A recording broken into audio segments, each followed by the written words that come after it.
자, 드디어 요한계시록의 마지막 장에 도착했습니다.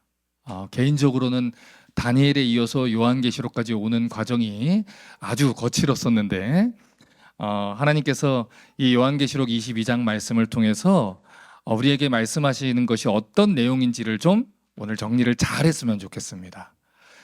22장의 이 핵심은 예수님의 약속과 권면에 있습니다. 22장 6절은 이렇게 얘기를 했습니다. 또 그가 내게 말하기를 이 말은 신실하고 참된지라.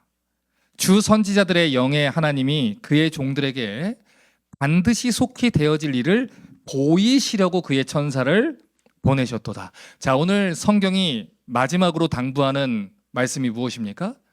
이 예수님의 말씀이 신실하고 참된 말씀이라는 거예요. 다시 말해서 이 말씀은 반드시 이루어질 말씀이고 시대나 상황과 상관없이 하나님이 이루실 것이다, 이런 뜻입니다. 자, 지금까지 이야기했던 모든 내용들을 누가 말씀하신 것입니까? 신실하신 하나님이 말씀하신 것입니다. 그분이 약속을 하시면서 반드시 지키겠다고 약속을 주셨다는 것이죠. 그리고 그 약속을 이룰 거다 하셨는데, 자, 그러면 이런 질문을 해야 됩니다. 마지막으로 예수님이 강조를 하시는 마지막 약속이 무엇일까요? 22장 7절은 말합니다. 보라, 내가 속히 오리니 이 두루마리의 예언의 말씀을 지키는 자가 복이 있으리라. 예수님의 마지막 약속이 무엇입니까? 속히 오신다는 거예요.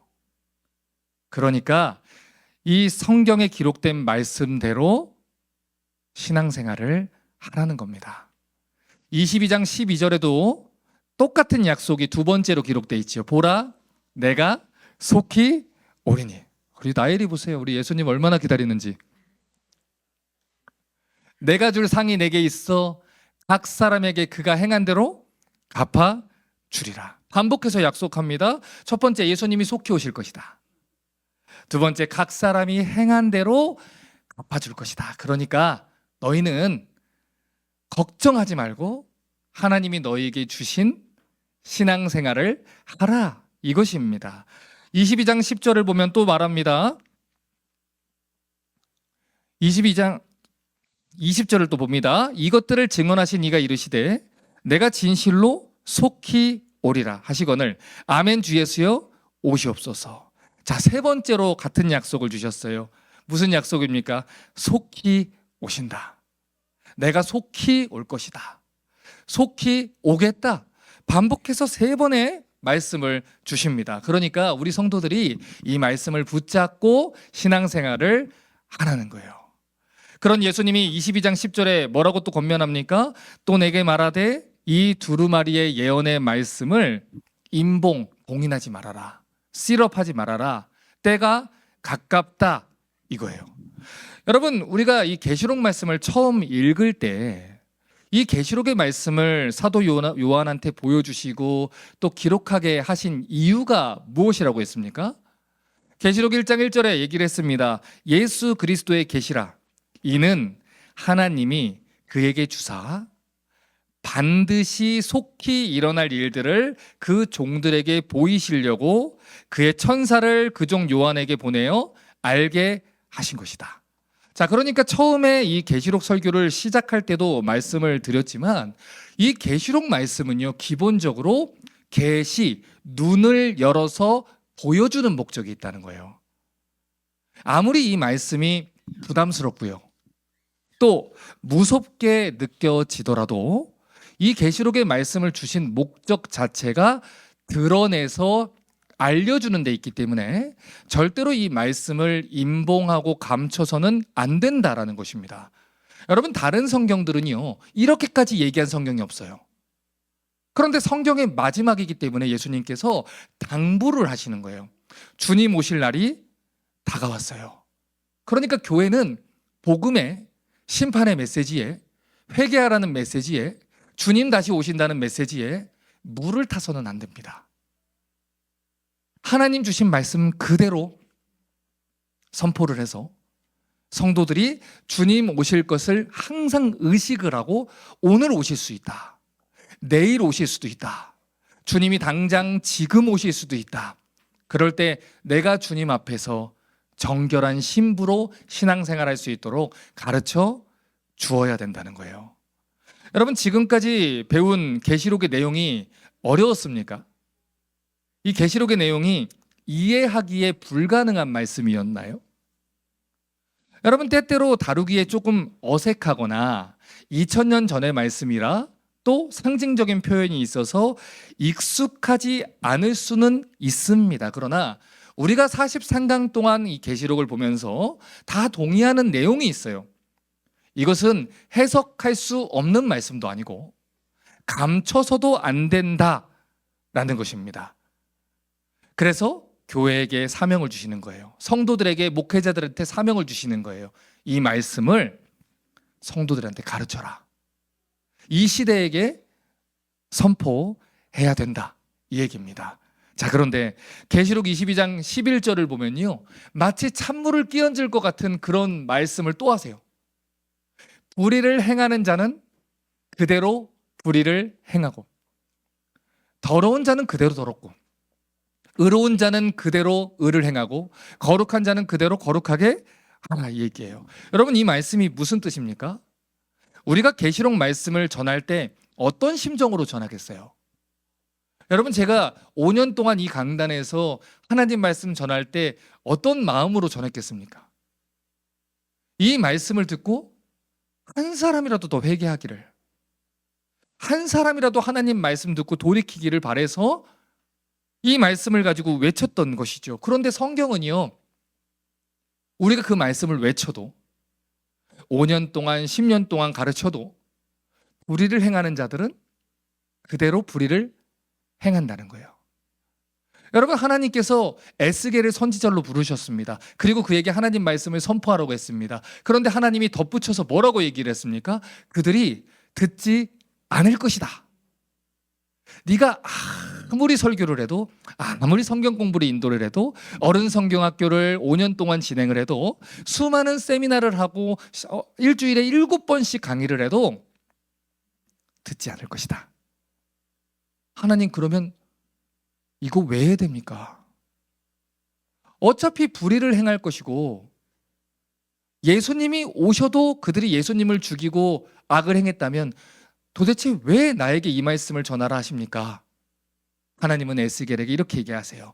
그들 중에 선지자 있음을 그들이 알아야 할지니라. 무슨 뜻입니까? 하나님이요, 근거 자료들을 모으신다는 거예요. 다시 말해서 하나님이 이날 이곳에서 내가 너에게 하나님 말씀을 전해주지 않았느냐? 그런데 너희가 그 말씀을 듣지 않았다. 마지막 심판의 날에 하나님이 사용할 모든 근거 구절들, 하나님이 성실하게 우리의 구원을 위해서 일하셨다는 그 모든 근거들이 마련이 되고 있다는 것입니다. 하나님 말씀을 전하면서 깨닫게 되는 것이 있습니다. 하나님을 사랑하는 자들은 어떻게 됩니까? 그것이 너무나도 아프고 속상하고 힘들게 하는 말씀일지라도 하나님을 사랑하는 사람들은 자기를 보고 그 말씀 앞에서 하나님 앞에 정결함을 추구하게 돼 있어요. 그래서 할렐루야를 부릅니다. 하나님이 내 죄를 깨닫게 하셨습니다. 하나님, 내가 그것을 잘못했군요. 내 죄를 깨닫게 하신 은혜를 찬송합니다. 여러분, 그래서 이 다윗이 밧세바를 범하고 나서 나단한테 죄를 책망했을 때, 그 책망 당하고 나서 다윗이 무엇을 합니까? 시편 51편을 짓잖아요. 회개를 하고 내가 잘못했습니다, 하나님 용서해 주세요 하는 걸로 끝나지 않아요. 시편을 짓습니다. 그리고 그 시편에서 누구를 노래합니까? 하나님을 노래합니다. 나의 죄를 깨닫게 하신 하나님을 노래한다는 거예요. 결국 다윗이 이 시편에 노래한 것처럼 하나님의 말씀이, 하나님의 율법이 나의 죄를 깨닫게 하고 정결하게 하고 하나님과 한 걸음 더 가깝게 한다는 것이지요. 그러니까 하나님은 이 말씀을 전하라는 거예요. 하나님이 선택하신 사람들, 하나님을 사랑하는 사람들은 이 말씀을 통해서 더욱더 하나님을 사랑하게 될 것입니다.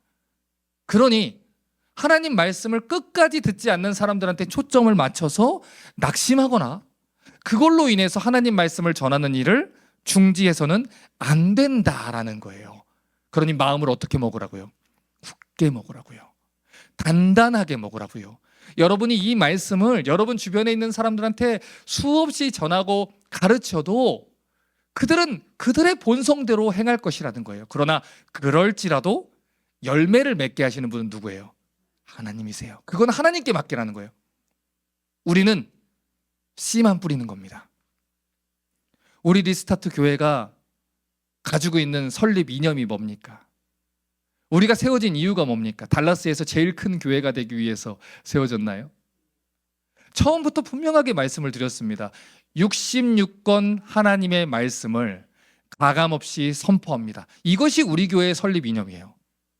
그것이 선포되고 있는 이상 리스타트 교회는 교회의 사명을 감당하고 있는 것이고, 이 강단에서 하나님 말씀이 선포되고 있는 이상 이 교회는 존재 이유를 증명하고 있는 것입니다. 그러나 그 말씀이 전해질 때 모든 사람들이 회개하고 돌이키는 건 아니라는 거예요. 때로는 실망할 수 있어요. 때로는 낙심할 수 있어요. 우리 이송정 원사님이 계속 주변의 사람들을 전도하려고 하는데, 목사님 안 들으려고 해요. 그렇죠. 제가 모사 잘했죠. 그런 것처럼 안 듣는 사람들이 있다는 거예요. 그럴지라도 낙심하면 된다 안 된다? 안 된다 이것입니다. 그래서 12절에 이렇게 얘기한 거예요. 보라, 내가 속히 오리니 내가 줄 상이 내게 있어서 각 사람에게 그가 행한 대로 갚아 줄 것이다. 여러분, 이제 다음 주부터 저희 예슬이 하람이가 이제 1부 예배 반주를 같이 하고 드럼도 치고, 원래 2부도 하고 있지만 1부도 플러스가 되고, 이제 저희 예슬이가 2부 예배 때 EM 통역을 같이 해요. 그런데 제가 2부 예배 이제 잉글리시 미니스트리에 통역이 필요하니까 제가 부탁을 했는데, 저희 예슬이는 굉장히 내성적인 친구예요. 그런데 망설이지도 않고 아빠 내가 할 수 있어. 내가 할게. 그리고 방 안에서 이동할 때 계속 핸드폰을 보고 있는 거예요. 어제도 신방 중에 핸드폰을 계속 보고 있길래 저는 SNS, 스냅챗이나 이런 걸 보는 줄 알았더니 설교 원고를 읽고 있더라고요. 여러분, 그런데 생각해 보십시오. 아빠가, 사랑하는 딸이 아빠의 일을 돕기 위해서, 주님의 교회를 섬기기 위해서 14살짜리가 그 일을 감당하는 것을 보면 아빠가 그 모습이 예쁘겠어요? 안 예쁘겠어요? 예쁜 거예요. 그러면 상을 주겠어요? 안 주겠어요? 주는 거예요. 그러니까 지금 이 말씀을 그렇게 해석을 해야 된다고요. 상급주의가 아니에요.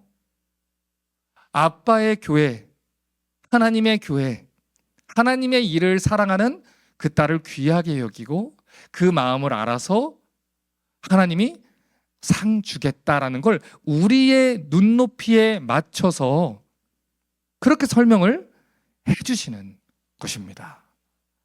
여러분, 계시록 22장 17절은 또 뭐라 말합니까? 성령과 신부가 말씀하시기를 오라 하시는도다. 듣는 자도 오라 할 것이요, 목마른 자도 올 것이요, 또 원하는 자는 값없이 생명수를 받으라 하시더라. 여러분, 성경은 분명히 우리의 구원이 은혜로 받는다라고 얘기를 해요. 그러나 동시에 성경은 분명히 우리가 행한 대로 하나님 반드시 상 주실 것이다, 그렇게 얘기를 합니다. 그래서 마가복음 9장 41절을 보면 예수님 뭐라고 말합니까? 누구든지 너희가 그리스도에게 속한 자라 하여 물 한 그릇이라도 주면 내가 진실로 너희에게 이르노니 그가 결코 상을 잃지 아니하리라. 같은 본문을 마태복음에서는 제자의 이름으로 이 일을 행하면 상을 잃지 않을 거다라고 얘기해요. 여러분, 무슨 뜻이에요? 우리가 선을 해가는데 그 이유가 내가 예수님 제자이기 때문이라는 거예요. 우리가 선을 행하는데 그 이유가 뭐냐면 내가 섬기는 예수님 때문이라는 거예요. 저 사람은 그걸 받을 자격이 없는데, 요나처럼 니느웨 사람들이 다 멸망했으면 좋겠다라고 얘기할 수도 있는데 그것을 사랑으로 베푸는 이유는 딱 하나, 내가 예수님 믿는 사람이기 때문에. 그건 누가 갚아준다는 거예요? 하나님이 갚아주신다는 거예요. 그러니 낙심하지 말아라. 하던 일을 계속 가라는 거예요. 그러면서 22장 13절에 뭐라고 말합니까? 나는 알파와 오메가요, 처음과 마지막이요, 시작과 마침이라. 알파와 오메가라는 거는 이 영어 알파벳으로 얘기하면 A와 G를 얘기하는 거예요. 처음과 끝을 얘기하는 거예요. 시작과 마무리를 얘기하는 거예요. 태초에 누가 천지를 창조했습니까? 하나님이 하셨어요. 이 우주의 시작이 누굽니까? 하나님입니다. 시편 기자가 말한 것처럼 우리의 형질이 이루기도 전에 누가 하셨어요? 하나님이 하셨어요. 내 인생의 시작을 누가 하셨어요? 하나님이 하신 거예요. 그러면 우리 인생의 끝은 누가 내신다고요? 하나님이 내신다는 거예요. 우리 인생은요, 여러분 우리 요셉을 예를 들어 볼까요? 여러분 요셉이요, 하나님이 주신 꿈을 받았지요. 그런데 형들이 노예로 팔아버렸죠. 13년 걸렸어요. 13년 동안 노예로 살고요, 3년은 감옥에 갇혀 지냈어요. 요셉이 얼마나 힘들었는지 자기가 꿈을 해석해준 이 간수장한테, 이 술을 맡은 관원한테 뭐라고 얘기를 합니까? 나 잘못한 거 없으니까 여기서 빼주세요. 나 좀 살려주세요. 그게 요셉의 바람이었어요. 그러나 하나님은 그를 빼주지 않았어요. 여러분 요셉이 끝났다고 생각하지 않았겠어요? 물 없는 구덩이에 던져질 때, 노예로 팔려갈 때, 보디발의 아내가 모함을 할 때 다 끝났다고 생각하지 않았겠어요? 10년 동안 충성한 이 보디발이 자기에게 어떻게 된 일이야? 라고 한마디도 물어보지 않고 자기 아내의 말을 듣고서 요셉을 감옥에 집어넣을 때 인생이 끝났다고 생각하지 않았겠어요? 그런데 요셉이 그 시간들을 겪어내면서 하나님이 하신 일을 보게 되는 거예요. 언제요? 뒤에 깨닫게 되는 거예요. 그래서 뭐라고 고백했습니까? 나를 이곳에 보내신 것은 당신들이 아니요, 하나님이시라. 하나님이 만민의 생명을 구원하기 위해서 나를 당신들보다 앞서 이곳에 보내셨나니. 그것을 깨달았기 때문에 이 요셉이 형들을 용서할 수 있었던 거예요. 아, 하나님이 이유가 있겠구나. 나는 모르지만 하나님이 이유가 있겠구나. 이것을 깨달았다라는 것이죠. 오늘 성경이 그 얘기하는 거예요. 이 로마 군대에 의해서, 네로 황제에 의해서 박해를 받는 크리스찬들, 교회의 지도자들이 다 잡혀가고 죽임을 당하고 신앙을 타협한 사람들이 자기들을 둘러싸고 조롱하는 그 환경 속에서 하나님 뭐라고 말합니까? 내가 알파야. 모든 게 나로부터 시작됐고 내가 오메가야. 내가 끝낼 거야. 그러니까 아직 끝 안 났잖아. 여러분 보통 요즘엔 드라마가 몇 부작을 합니까? 16부작인가요? 16부작이면 드라마에서 제일 어두운 화가 몇 화입니까? 15화입니다. 그렇죠? 마지막 화 전에 가장 악인들이 가장 악한 일을 합니다. 그리고 그때 언제나 주인공들이 죽을 위기에 처하죠. 왜 그렇습니까? 16장에서 일어날 그 반전이 가장 아름답게 형성되기 위해서 15화를 가장 드라마틱하게 쓰는 거예요. 하나님이 하시는 일이 바로 그와 같다는 것입니다. 내 인생 끝났다. 망했다. 소망이 없다. 라고 할 때 뭘 생각하라는 거예요? 하나님이 오메가시다. 하나님이 끝이 낼 것이다. 예수님 오실 때 끝이 날 것이다. 그러면서 14절에 말합니다. 자기 두루마리를 빠는 자들은 복이 있을 것이다. 그들이 생명나무에 나아갈 것이다. 문들을 통해서 새 예루살렘 성에 들어갈 권세를 받게 될 것이다. 예수 그리스도의 보혈로 자기의 이 옷을 빠는 자들, 그들이 복이 있다는 거예요. 여러분 지금 이 언어는요, 스가랴서를 배경으로 하는 말씀이에요. 이 스가랴서에서 대제사장 여호수아가 부정한 옷을 입고 있는 것을 마귀가 조롱하지 않습니까? 그가 하나님께 나올 자격이 없습니다. 그런데 하나님께서 그에게 새 옷을 입혀주시잖아요. 그 예수 그리스도의 보혈로 옷을 깨끗하게 빤 사람, 그들이 새 예루살렘에 나아가 하나님과 더불어 교제할 수 있는 은혜를 얻는다는 거예요. 결국 구원은 누구로만 구원을 받습니까? 예수 그리스도로만 구원을 받는다는 겁니다. 그래서 요한복음 10장 9절을 보면 예수님이 그 문, 새 예루살렘 성에 들어가는 그 문을 자신을 가리켜서 비유를 하는 겁니다. 내가 문이다. 누구든지 나로 말미암아 들어가면 구원을 받을 것이다. 들어가며 나오며 꼴을 얻을 것이다. 그러니 예수 그리스도 그 구원을 의지하고 구원을 받으라는 겁니다. 22장 15절입니다.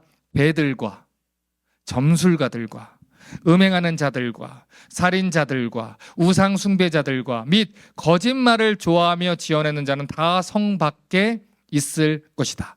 여러분, 여기서 말하는 개들은 문자 그대로 이 개를 얘기하는 게 아니에요. 여러분, 그 당시 유대인들이 사마리아인들을 얘기를 하면서 뭐라고 얘기했어요? 개들이라고 표현을 했지요. 그런데 그들이 가지고 있는 정통성이 뭡니까? 내가 율법을 가지고 있는 이스라엘이다. 하나님이 선택한 이스라엘이다. 그런데 그 단어를 동일하게 이스라엘 사람들한테 돌려주는 거예요. 하나님이 선택한 이스라엘, 곧 예수 그리스도의 구속의 은혜로 인침을 받은 출애굽 당시에 6월절 어린 양의 피로 구원을 받을 그들만이 하나님 백성이고, 말로는 구원받았다 말하지만 어린 양의 피로 자신의 옷을 빨지 않은 자들은 성 밖에 있을 것이다. 그들이 곧 이방인이다. 혈통으로 천국에 들어가는 거 아니다. 예수 그리스도로 천국에 가는 것이다. 그래서 21장 27절은 말합니다. 무엇이든지 속된 것이나 가증한 일 또는 거짓말하는 자는 결코 그리로 들어가지 못하되 오직 어린 양의 생명책에 기록된 자들만 들어갈 것이다.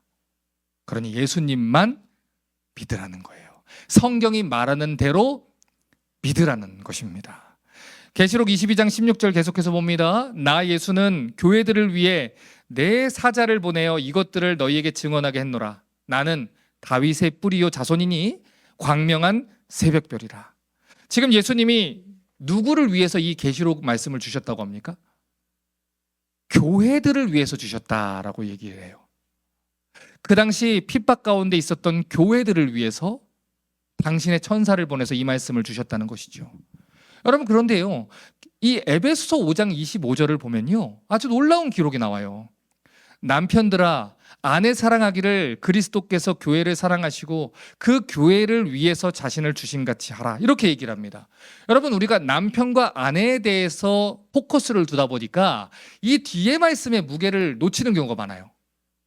그런데 지금 이 말씀 보세요. 예수님이 교회를 어떻게 여기신다고요? 사랑하신다고요. 얼만큼 사랑하신다고요? 자기 생명을 줄 정도로 교회를 사랑하신다고요. 여러분, 교회는요, 예수님이 피값으로 세우신 주님의 몸이에요. 여러분, 고린도 교회가 건강했나요? 병들었어요. 갈라디아 교회는 건강했습니까? 병들었어요. 데살로니가 교회는 건강했나요? 병들었어요. 그러나 아무리 교회가 병들고 타락하고 무너졌어도 교회는 예수님이 사랑한, 죽기까지 사랑한 주님의 몸이라는 거예요. 그런데 얼마나 많은 사람들이 주님의 교회를 가볍게 여깁니까? 얼마나 많은 사람들이 예수님이 사랑하신 주님의 교회를 함부로 대합니까? 주님의 교회는요, 주님이 목숨을 바쳐서 사랑한 주님의 몸입니다. 그렇기 때문에 교회가 타락하고 무너졌어도 모든 크리스천들은 주님의 교회를 세우고 주님의 교회를 위해서 헌신하고 주님의 교회를 사랑해야 하는 책임이 있어요. 오늘날 이 시대의 교회가 무너지고 교회들이 문을 닫고 교회들이 타락해가는 이유는 딱 한 가지입니다. 왜 성도들이 헌신하지 않을까요? 나는 예수님은 사랑하는데 교회를 위해서 헌신하지 않아? 그런 건 없습니다. 교회의 머리는 주님이시고 주님의 몸은 교회입니다. 주님 때문에 교회를 사랑하는 것입니다. 그러나 교회를 사랑하지 않는 사람이 주님을 사랑하는 경우는 없습니다. 주님을 정말 사랑하는 사람이 교회를 사랑하지 않는 경우도 없습니다. 주님을 사랑하지 않기 때문에 교회를 사랑하지 않는 겁니다. 주님을 사랑하지 않기 때문에 교회를 헌신하지 않는 것입니다. 우리가 누군가를 사랑하게 되면 그 사람을 위해서 시간을 씁니다. 누군가를 사랑하게 되면 그 사람을 위해서 헌신을 합니다. 누군가를 사랑하게 되면 그 사람을 위해서 대가를 치릅니다. 예를 들어서 결혼 생활을 할 때 제가 제 아내의 어머니 아버지한테 왜 제가 따뜻하고 예의 있고 그들을 사랑으로 섬깁니까? 그분들이 저에게 너무 사랑스러워서 그렇습니까? 저희 아내가 왜 저희 어머니 아버지한테 예의 있고 사랑스럽게 섬깁니까? 그분들이 너무 사랑스럽기 때문입니까? 아닙니다. 제가 제 아내를 너무 사랑하기 때문에 아내가 사랑하는 부모님들과 형제까지 사랑하는 겁니다. 아내가 저를 사랑하기 때문에 남편이 사랑하는 남편의 사람들을 사랑하는 것입니다. 내가 예수님을 사랑하기 때문에 예수님이 몸 바쳐서 사랑하신 주님의 교회를 사랑을 하는 것입니다. 우리가 교회를 위해서 헌신하는 것은 이 한 가지 이유입니다. 주님을 사랑해서입니다. 계시록 22장 16절 다시 봅니다. 나 예수는 교회들을 위하여 내 사자를 보내어 이것들을 너희에게 증언하게 했노라. 나는 다윗의 뿌리요 자손이니 광명한 새벽별이라. 다윗의 뿌리라는 것은 구약 성경에서 예언했던 다윗의 후손이라는 뜻이죠. 광명한 새벽별은 무엇입니까? 새벽별이라는 존재는요, 어두운 밤이 다 지나고 동이 트기 직전에 밝게 비추는 그 별을 말합니다.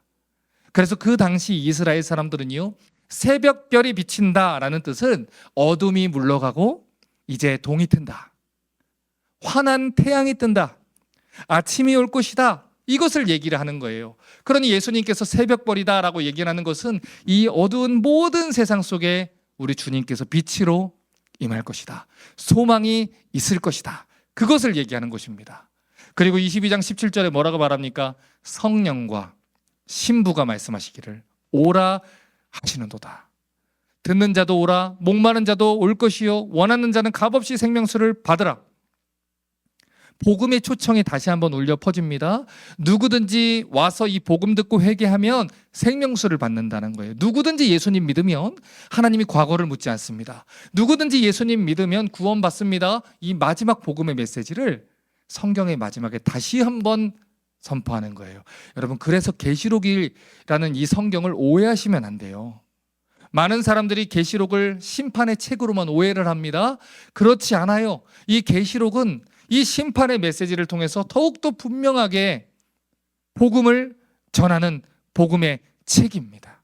왜 하나님이 7 인재앙, 7 나팔재앙, 7 대접재앙을 내렸습니까? 협박하기 위함입니까? 위협하기 위함인가요? 아니에요. 사실을 알려주어 어서 빨리 구원을 받으라고 하는 것입니다. 여러분, 제가 예전에 한국에서 군대에서 복무를 할 때요, 주기적으로 금연 영상을 보여줬어요. 그러면 그 영상을 보면요, 폐가 썩어가고 그 폐를 막 잘라내고 이런 잔인한 모습들을 막 보여줍니다. 여러분, 그 영상을 왜 보여줍니까? 일부러 무섭게 하려고 보여주나요? 잔인한 모습을 통해서 오늘 기분 상해라 그러고 보여주나요? 이렇게 위험하니까 하지 마십시오. 건강해야 되지 않겠습니까? 여러분에게 자녀가 있지 않습니까? 가정이 있지 않습니까? 그러니 하지 마십시오. 그거를 더 자극적으로 더 강하게 하는 겁니다. 경고는 강하게 하는 거예요. 심판받지 말라고 강하게 하는 거예요. 그래서 이 지레지대나 이런 곳에 제가 말씀드렸죠, 해골로 위험이라고 무섭게 쓰는 것이라고 하지 않았습니까? 심판받지 말라는 거예요. 제발 이 복음의 메시지를 들으라는 거예요. 자, 그런데요, 이 복음의 메시지를 누가 주셨다고 하는지 여러분 주목해서 보셔야 돼요. 성령과 누가 말씀하셔요? 신부가 말씀하세요. 여러분, 지금 여기에서 성령과 하나님이 말씀하십니까? 아니면 성령과 예수님이 말씀하십니까? 둘 다 아니죠. 성령과 신부가 말합니다. 자, 그러면 신부가 누구예요? 교회잖아요. 예수 그리스도의 신부는 누구예요? 교회라고 했잖아요. 자, 그러니까 예수님이 이루신 구원 사역을 증언하고 또 말씀을 깨닫게 하고 적용시키는 분은 성령 하나님이에요. 그런데 그 성령 하나님께서 구원하시는 말씀의 사역을 누구를 통해서 하신다고요? 신부, 교회를 통해서 하신다는 거예요. 그래서 이 고린도전서 3장 9절을 보면요, 아주 놀라운 표현을 교회한테 하는 걸 보게 됩니다. 우리는 하나님의 동역자들이요 너희는 하나님의 밭이요 하나님의 집이니라. 교회는 하나님의 무엇이라고요? 동역자들이라는 거예요. 여러분은 박형룡 목사의 동역자이기도 하지만 누구의 동역자예요? 하나님의 동역자예요. 저는 하나님의 종이지만 동시에 하나님의 뭐예요? 동역자라는 거예요. 전능하신 하나님의 말씀을 맡은 책임을 맡았고요. 영광스러운 성령 하나님의 사역에 동역자로 쓰임 받는 사람들이라는 거예요. 교회가 그렇게 귀한 존재라는 거예요. 그러니 교회를 함부로 하면 되겠습니까? 교회를 어지럽게 하면 되겠어요? 교회를 아프게 하면 되겠어요? 교회를 시원치 않게 여기면 되겠어요? 아니라는 거예요. 교회는 예수님의 동역자입니다. 하나님이 귀하게 여기시는 그 말씀 사역을 맡아서 선포하는 존재, 주님의 교회라는 거예요. 요한계시록 22장 18절과 19절입니다. 내가 이 두루마리의 예언의 말씀을 듣는 모든 사람한테 증언하노니 만일 누구든지 이것들 외에 더하면은 하나님이 이 두루마리에 기록된 재앙들, 7 인재앙, 7 나팔재앙, 7 대접재앙들을 다 더하신다는 거예요. 만일 누구든지 이 두루마리의 예언의 말씀에서 제하여 버리면, 빼버리면 하나님이 두루마리에 기록된 생명나무와 거룩한 성의 참여함을 제하여 버리시리라. 여러분, 지금 성령 하나님이 교회한테 책임을 주지 않았습니까? 이 말씀을 전해라. 하나님의 동역자로서 복음 전파를 하라고 했지 않습니까? 그런데 하나님이 무서운 경고를 교회에게 주신 거예요. 여러분, 교회가 귀중한 존재가 맞아요. 강단에서 하나님 말씀을 전하는 자들이 너무 소중한 존재인 것도 맞아요. 그러나 각 교회와 교회에서 계시의 말씀을 선포하는 책임을 맡은 설교자들한테 하나님이 경고를 주시는데 이 말씀을 빼거나 더하거나 해서는 안 된다라는 것이죠. 여러분, 교회 역사를 보면요, 예를 들어서 이 몰몬교 같은 이단, 몰몬경이라고 불리는 자기들의 경전을 진리이신 성경 외에 또 진리로서 덧붙여서 사용을 합니다. 원리 강론이라고 이름 붙여서 그것들을 성경과 병행을 하고 또 동일한 무게를 가진 것으로 가르치고 있어요. 그것은 진리의 말씀에 더하는 겁니다. 또 오늘날 신사도 운동 같은 운동을 일으키는 직통 게시판, 이 직통 게시파들은요, 하나님이 오늘도 우리에게 말씀할 수 있지 않느냐, 하나님이 나에게 말씀하셨다, 기록된 하나님의 말씀과 분명히 모순되고 있음에도 하나님이 나한테 말씀하셨다라는 직통 계시로 자기들의 권위를 주장하는 잘못을 저지르고 있어요. 그러나 성경은 66권으로 완성된 하나님이 계십니다. 거기에 더하거나 빼서는 안 돼요. 자, 그러면 성경을, 이 기록된 내용들을 제하거나 빼는 사람들은 어떤 사람들이겠어요? 이른바 자유주의 신학을 하는 사람들. 이 사람들이 그런 사람들인데, 성경의 영감, 권위, 예수님의 기적, 동정녀 탄생, 대속의 죽음, 육체적인 부활, 과학적으로 설명되지 않는 모든 내용들은 성경에서 빼야 된다, 이렇게 주장을 합니다. 이뿐만이 아니죠. 말로는 자기들을 복음주의자라고 자청하는 설교자들도 실제로 성경이 말하는 내용은 밀어놓고 성경을 마치 위인전이나 자기 개발서 정도로 다루고 교훈적이고 윤리적이고 자기가 주장하고 싶은 자기의 사상과 철학을 이야기하기 위해서 성경을 사용하는 경우가 굉장히 많습니다. 그렇기 때문에 성경이 분명하게 얘기하는 내용들은 다루지를 않고 자기의 의도대로 교회를 경영하고 이끌어가기 위해서 하나님 말씀을 이용을 한다는 것이죠. 그런데 그런 사람들은 하나님이 거룩한 성에 들어가지 못하게 하겠다라고 얘기를 한다는 거예요. 구원받지 못한 사람들이다 라는 뜻입니다. 그러므로 교회는 다른 곳에 눈 돌려서는 안 돼요.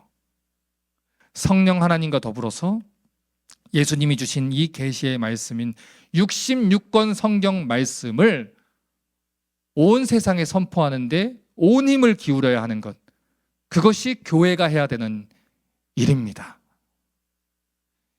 이제 43주간의 계시록 설교를 마무리 짓겠습니다. 여러분, 우리 예수님이 이 땅에 오셔서 바리새인들과 사두개인들과 또 헤롯 땅과 유대인들에게 하나님 말씀인 성경을 풀어서 알려줬더니 나온 반응이 무엇이었습니까? 예수님을 죽였습니다. 예수님을 죽인 존재는 로마의 군병이 아닙니다. 하나님을 경외한다고 했던 하나님의 백성이 죽인 겁니다. 백성의 예배를 주관하는 대제사장이 죽인 겁니다. 제사장들이 죽인 겁니다. 사내들인 공의회 72명이 다 동의하여 예수님을 죽인 겁니다. 오늘날로 말하면 목사님들과 각 교단의 총회장들이 합심해서 예수님을 죽인 겁니다. 예수님을 따랐던 교인들이 다 머리를 흔들며 예수님을 조롱한 겁니다. 기적을 못 본 사람들이 아닙니다. 설교를 못 들은 사람들이 아닙니다. 예수님의 설교를 직접 들었고 기적을 경험한 그들이 예수님을 죽인 겁니다. 오늘날 교회에 출석하고 크리스천이라고 얘기하고 직분을 맡았던 자들이 예수님을 죽인 겁니다. 그런데 그분이, 예수님이, 그렇게 죽이신 예수님이 뭐라고 말합니까? 나를 따르는 너희도 그들이 미워할 것이고 죽일 것이다. 성경을 잘 읽어보십시오. 하나님 말씀을 전하는 사역자들은 핍박받고 고난받을 수밖에 없습니다. 미움받을 수밖에 없습니다. 그들이 예수님을 죽였기 때문에 하나님 말씀을 전하는 자들을 죽인다는 것입니다. 여러분, 사도 바울이 왜 죽었습니까? 사도 요한이 왜 반모섬에 유배됐습니까? 베드로가 왜 죽었습니까? 도마가 왜 죽었나요? 마태는 왜 죽었나요? 선지자들은 왜 죽었습니까? 단 한 가지입니다. 하나님 말씀을 있는 그대로 전했기 때문입니다. 교회는 사람들과의 이해관계와 파워게임으로 운영되는 곳이 아닙니다. 교회의 주인은 오직 하나님 한 분이고 교회는 한 사람도 빠짐없이 하나님 편에 서야 되는 것입니다. 하나님이 주인이시며 하나님이 이끌어 가시고 하나님이 세우시는 이 교회에 나는 어떤 결과가 오더라도 주님 말씀만 전하겠습니다. 그것이 주님의 교회이고 주님의 선지자들의 역할입니다. 신앙생활은 취향대로 하는 게 아닙니다. 신앙생활은 기호대로 하는 게 아닙니다. 신앙생활은 유행 따라 하는 게 아닙니다. 성경대로 하는 것입니다. 성경이 아닌 다른 것을 따라서 수많은 사람들이 저기서 하니 나도 해야겠다라고 하는 자들은 마지막 주님 오시는 날에 수많은 사람들과 함께 예루살렘 성 바깥에 있을 것입니다. 그렇게 되지 않기 위해서 우리 리스타트 교회는 하나님 말씀만 전하고 들어야 되는 것입니다. 계시록 22장 20절입니다. 이것들을 증언하신 이가 이르시되 내가 진실로 속히 오리라 하시거늘 아멘 주 예수여 오시옵소서. 여러분, 아멘 주 예수여 오시옵소서. 이 말씀을 듣고 이렇게 고백할 수 있는 거는요, 아무나 할 수 있는 게 아닙니다. 예수 그리스도의 피로 정결함을 받은 사람만 이 고백을 하는 거예요.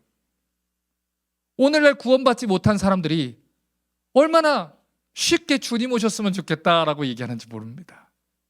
주님 오시면 정말 큰일 나는데, 저들의 삶에서 구원받은 사람의 열매가 전혀 나오지 않고 있는데, 저들의 가치가, 생각이, 사상이, 철학이, 생활 방식이 전혀 구원받지 않은 사람이라는 걸 성경이 증언하는 그대로 얘기를 하고 있는데,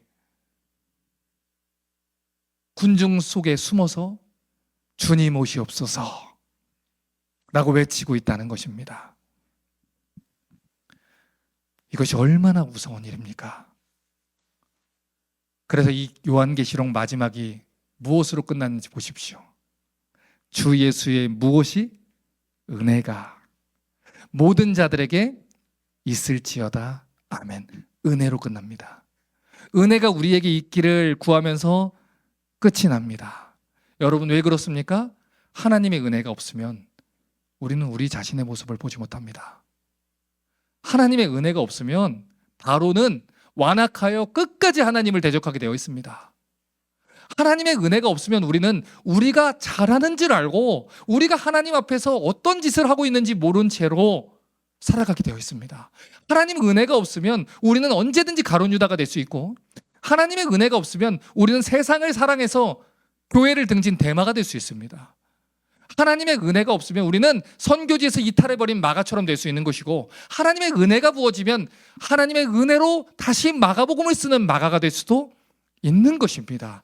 우리에게 주어질 것은 은혜입니다. 우리를 보게 하소서. 내가 얼마나 추악한 죄인인지 알게 하소서. 내가 주 앞에 얼마나 은혜가 필요한 죄인인지 알게 하소서. 그 은혜가 모든 자들에게 있을지어다. 아멘. 이렇게 끝나는 것입니다. 그러므로 이 시간 여러분께 권면합니다. 하나님의 은혜를 구하십시오. 이미 내가 하나님 앞에 나는 저들처럼 더러운 죄를 짓지 않습니다. 나는 3일에 한 번씩 금식합니다. 나는 새벽기도 합니다. 나는 헌금생활 잘합니다. 나는 성경 공부를 어디까지 했습니다. 라고 해서 자기의 의를 드러내서 입증받으려던 시도는 이미 바리새인이 끝낸 것입니다. 이미 실패한 것입니다.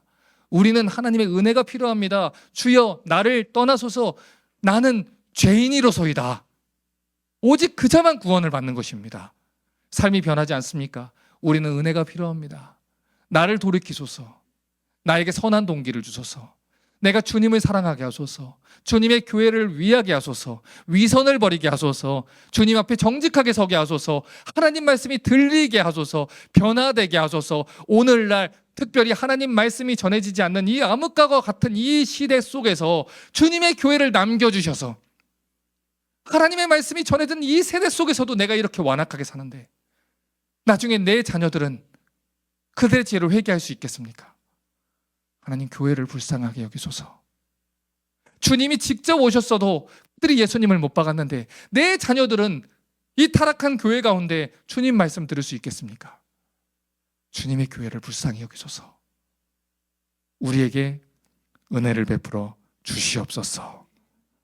우리 마지막으로 우리 계시록 22장 27절 말씀을 기도하는 마음으로 큰 소리로 합독하고 설교를 마치겠습니다. 시작. 주 예수의 은혜가 모든 자에게 있을지어다. 아멘. 아멘입니다.